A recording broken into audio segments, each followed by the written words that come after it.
Hey guys, it's Brian. I'm going to tell you how to fix a loose cabinet. Now, we've already done one method, and that was to actually modify and fix the hardware.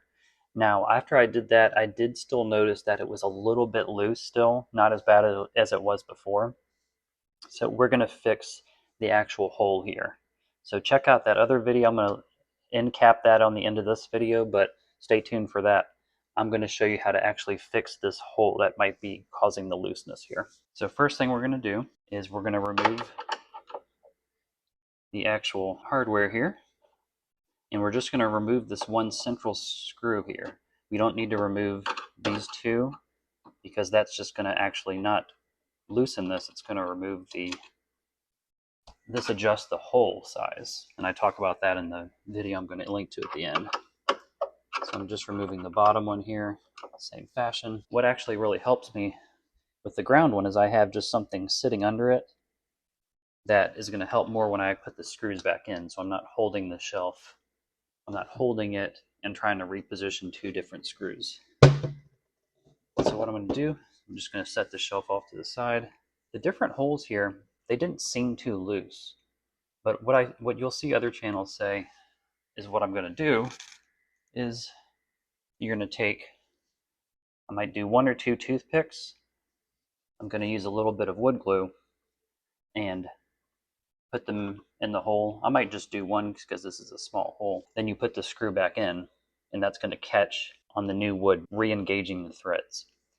Now what they don't do though is, I think was the issue with this, the hole may not have been deep enough, or at least it wasn't engaging, because on this one it was going up to about here, or at least it felt like it was, and that was just enough to cause the wiggle in the shelf. What I'm going to do is I'm actually going to drill the hole a little bit deeper, and you can kind of measure it on the other bottom one here. So you go in that deep. The bottom one is actually a tad bit deeper. So look at this. The bottom one is that deep. This one, when it was drilled, it's only this deep. It's kind of hard to see. The bottom one is where my bottom fingers were, and the top one is only drilled to where my top finger is. So I think that's an issue. What I'm going to do is I'm going to drill this deeper, just a little bit deeper here, and I'm probably just going to use the thinnest drill bit you can use, because that way, if you mess up, you can go bigger, but if you're bigger starting off, you can't go smaller.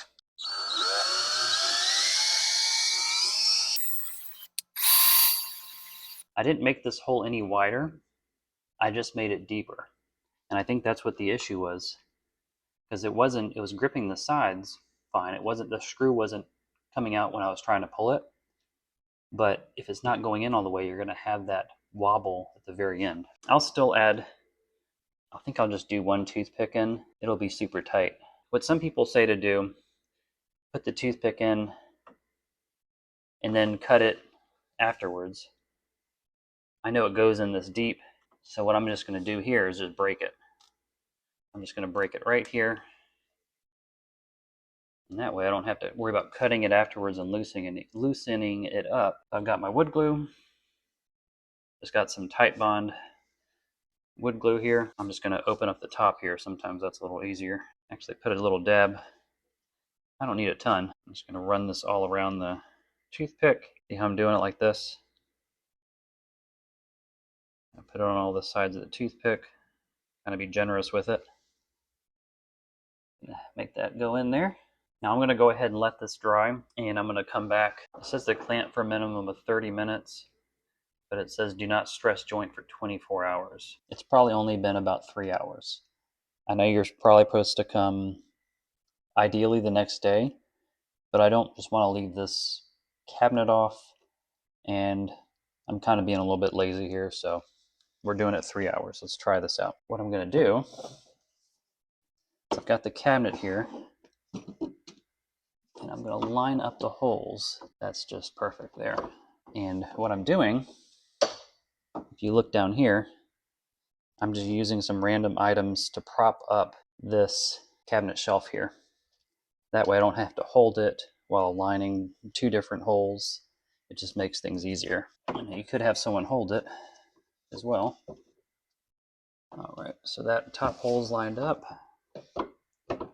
and I'm going to put in the bottom one first because I know that's going to be the easy screw. I'm just going to hand screw in the bottom one. The bottom one is screwed in. So now we're going to screw in the top. I'm going to see if I can just start it with my hand screwdriver here. We'll see. And one thing you want to keep in mind is this little lip. You want to keep this lip on the outside here. So I'm just going to keep hand tightening this. All right, so I got the drill here.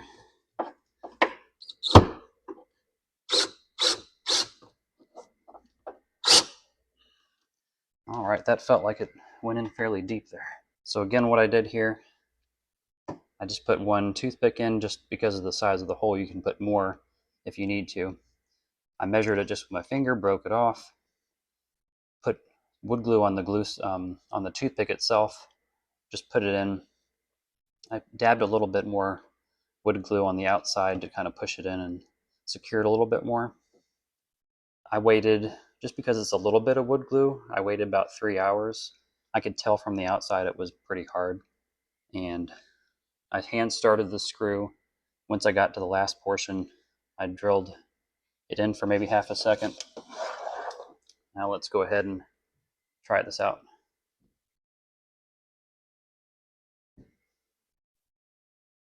So yeah, before, when I would make this motion, right here, it would pop down almost half an inch. Feel like the whole thing was gonna fall off. So I really hope this video helped, guys, and go ahead and check out this next video for if it's not the hole itself, it's the actual hardware. I'm gonna teach you how to fix that.